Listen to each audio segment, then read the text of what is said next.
Yeah, something like this, we long overdue for it. I feel like we get a power rank and everything else, basketball, football. You get your boxing pound for pound. It's totally biased, but it's time for the first annual hip hop power rank. Now, in between me, my friends, and all that, I've been doing this for a while, so it's common for me. And a lot of times, like the artists that end up popping off, I already be on them like before they actually pop, and so I send them to somebody that must like, damn, bro, you said he was gonna pop like before Lil Baby pop, told everybody about him before Herb pop, told everybody about him before Rod Wave pop, way early. You can even go back on this page right here to early, uh, before the world got hit. So we're gonna really become more active and start doing the monthly hip hop power rate, maybe weekly, depending on like if a lot of albums drop that week or something like that. But right now, for me, I think the state of hip hop is great. Like the album is back. The last between now and last year, I mean, you had some of the best work that's just coming out.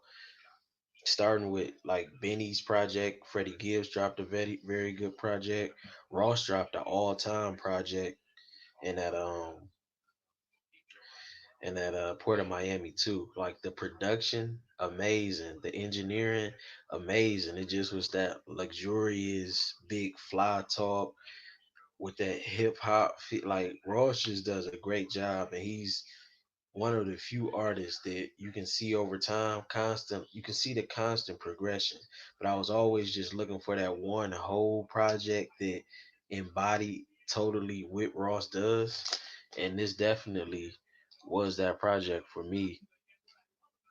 Um, if we After that, it was Roddy Rich. I was very impressed. He came, and it's like when you got that Cali fan base, you can do so many numbers because of the population. So the numbers on his project were stood out a lot. I know a little bit. I think he sold like 300 the first week. I think Roddy sold something like 150. But it was just quality music, especially for the young generation.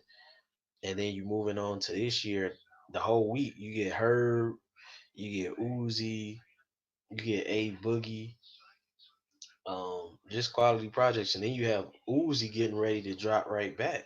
So it's nothing I can really say that's bad. It's some things that I'm listening to more than others, but it's nothing that I can really be like, oh man, that's horrible. So I salute everybody that's doing music right now. But for me, the top three standouts, I think the most soulful. It's hard because it's like I'm kind of giving Rod. I don't know what's gonna come in the future, and I'm kind of torn because in a way I can feel like, all right, maybe he burnt out the lane. Maybe people get tired of the pain soul type wave, and they get burnt out of it this year, or maybe it doesn't because even though I was on it early and people just really got hip to it in the last few months, maybe for the world and the masses, it's still that same feeling I got when I was first getting on to it. So my number one on the power rank is Where I Wave. Number two, I think he's holding down R&B and Rod. He play. He.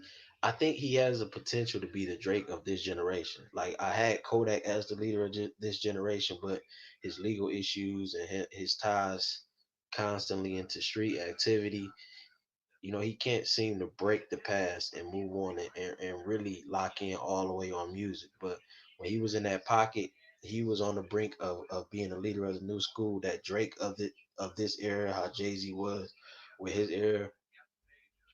I think Kodak had that potential, but Rod Wave could definitely do what Drake did. And I say that because he he can make the song that you can turn up to.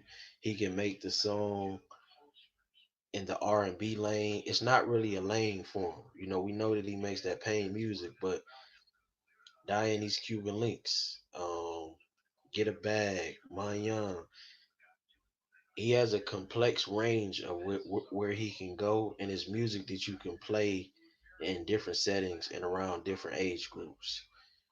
So that's number one for me. Number two, holding down R&B single handedly, bringing back that '90s feel. Very good projects. Was F the World is the standout. Trust is another standout. Gang Over Love, none other than Saunders' son, Brent Fires. I think R&B is on his back right now, and if it's really gonna get that spotlight, it's gonna be with him kicking that door down. Number three, now this one is touchy because I feel like Herb dropped a classic for this generation. You know, that overall project that had a little bit of everything. It had that conscious, a classic rap project because he's one of the few that's actually still rapping, and it's not like the same thing every song. You know, because some people like they rap very real, but it's kind of like the same song, the same song, the same song. But Herb kind of gives you the feeling like he could have survived in any era, you know, whether it's the 90s, the early 2000s. And right now, having that ability makes him really stand out with the diversity of his project, with good samples, with good knowing, bringing back some old, very good instrumentals, knowing when to incorporate the harmonizing, the reality base of it. If you paid attention to his story and his journey, I just think everything that you want from an album, you could get from the album that Herb just dropped. And PTSD, you know, and it's all based around the trauma that comes from being in the environment. So him being able to articulate himself and really holding it down for something that's dying in hip hop, actually rapping. And it's crazy, but he's one is it's like him and the baby is a last of a dying breed. You know, in the future you'll get maybe even less than what's out right now if everything keeps going on the pace that it's going on, which isn't a bad thing because I have no problem with the vibes. I'm not like one of those old guys. Oh man, I don't want it. No, I want to hear all of it. I like a balance in music like it was in 2013, and I feel like we're getting back to that space of balance where you have a Benny on one hand and then you have an A Boogie. And number four for me, it was either three. Oh, we still on three. So the choice I was choosing between was Uzi. I mean not Uzi, Herb or A Boogie, because A Boogie dropped a very good project. Now, where I said all of that and giving Herb the classic, I say A Boogie's album was very good, not a classic, but very good, close. But it was a very good project. But even though I feel Herb's album was a classic for this generation, I feel like A Boogie has more songs that I would play more often. So I found myself really like DTB for Life. That's a standout. His song with Trap Manny, I like that a lot. It's just a couple more vibe songs on there that that really stood out to me. So I really like what A Boogie did, and I like that he's getting back to that.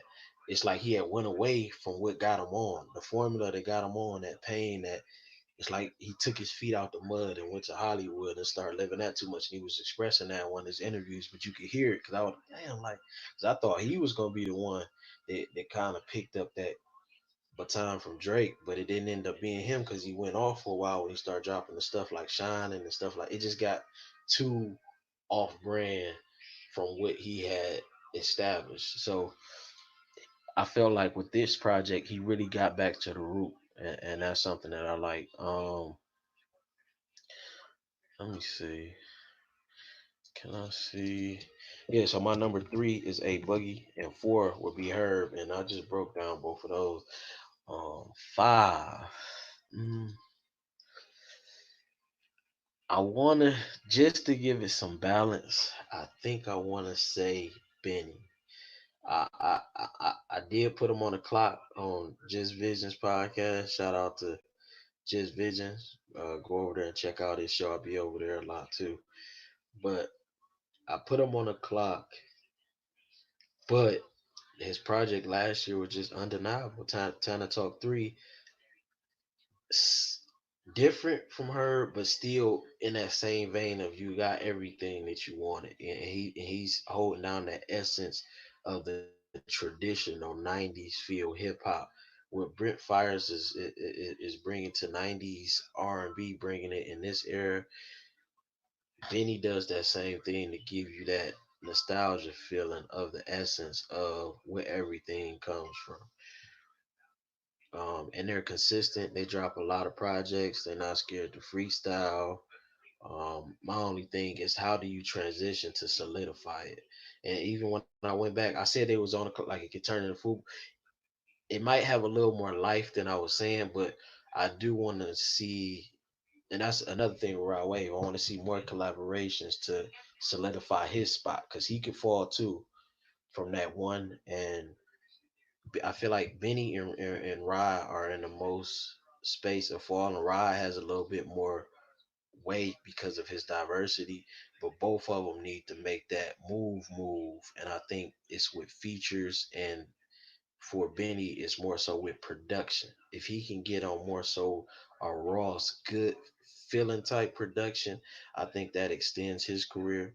And for Rod Wave, I just want to see more politics and more mainstream features. That's what I'm looking for. More mainstream features and more politics. So right now, that's my top five power rank. I would say the standout song to me right now is on the page. PFM Pistol out of Baltimore. Trap Flow is very slept on. That's something else that I'm on early, and it might pick up traction. It definitely has that sound of the right now that it could end up taking off, and with support from guys like Javante Davis from Baltimore, West Baltimore. He could be the next one if the right ears catch this song. Um, Comeback stories. I like that 600, and this is outside of the power rank now. Like I'm just talking about like I feel like who's having a solid comeback. 600 Breezy, 24 bars, part four. He ended up having to go do some time in, I think, Indiana or Iowa or something like that for a trafficking case, and it was a solid comeback. I wasn't a fan of any of his music before, but the last two songs that he dropped, it's a solid comeback for sure. Anything else? Uzi's album wasn't bad. It's not anything that I'm listening to off of there, but I get it for who it's for. Cash Kid, Vezo, who else on here? Cash Kid, Vezo, Sterling Gotti, and Rio, the Young OG. See you. That's a song that I've been listening to. That's definitely on the playlist right now. Janae, IKO, Happiness Over Everything, featuring Future and Miguel. I like that right now. The Weekend, Heartless. I didn't really like Drake's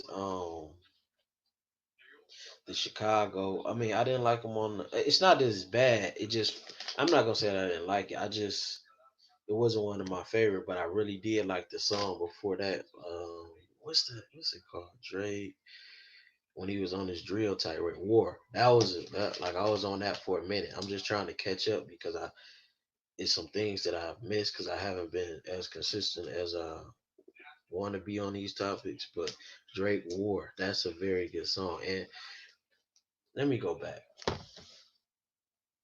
Dude, see Drake, we know Drake is at the top of the game. Like that's so when I do these power rank, I want to like, oh Drake, we know for me, he's in the top three all time, so he's always sitting there. But making the most noise and impact right now is the younger guys. But Drake War was fire, and his freestyle off the, I think off the bar, or he started like it was in the UK behind bars freestyle. I like that a lot. You know how the pagan chit chat goes. I like V's and R's and O's. Like I like that a lot. So yeah, that's pretty much everybody in my eyes who is doing something. If Melly can get out, I would like to see Melly and Rod Wave collab. I would like to see Rod Wave and Dej Loaf collab. I think she's the most underrated artist of this generation. from Chance's sound, you got Dage Low from Dage Low's flipping of Chance's sound, you got A Boogie, and then from that you got TJ and a lot of those guys in the New York area. They don't want to give her that credit, but by me really listening to music and really being involved in music actively, it's things that I can hear. And a lot of people heard it early on, but by her fading back and not being at that forefront, because she seems more so like she was on a therapy show talking about depression, like the fame and stuff like that. It's not for everybody. Some people just like to express themselves through the music, but a lot of the other stuff and the expectations that come with it is just too overwhelming for them. And I think for her, that's what it was. So she's not out there constantly. Most of the females who pop and they always twerk and they always in different relationships. They become more of a product, and I don't think that she wanted to necessarily become a product. She just wanted to be appreciated for her art more so, like a lot of the guys. But she wasn't given that luxury. But if we talk about influence that you can see and hear, as far as the sound, if we talking about quality music and sound and soul, if you really just go sit down, like her Beef and Broccoli, her song Desires, her R&B project with Jacquees, just a lot of slept on stuff that they got overlooked. And I don't think it's fair, but I think she's still in that upper tier if she really wants to be, or if she ever becomes really inspired to really make a push. Like her feature on Ross album, amazing, like a heavenly sound. Her feature on Jada album. So we see the diversity, we see the influence, we hear the soul. It just, if she can get on that consistently, the sky's the limit. But I want to see a Rod Wave in her. I like her and Kodak when they did that. I would like Kodak and Rod Wave, Kodak and Melly. Like that Florida could really push it and get an Atlanta run if those three, Kodak, Melly, and Rod Wave would start working together a lot. So that's something that I want to see. But this is the wrap up 2020 March hip hop power ranking. The first trap list, top five, Rod Wave, number one, number two, Brent Fires, number three, A Boogie, number four, Herb, and number five. I forgot who was my number five. Number five, Herb. Yeah, I can't even remember my number five, but it's on the video. I'm out.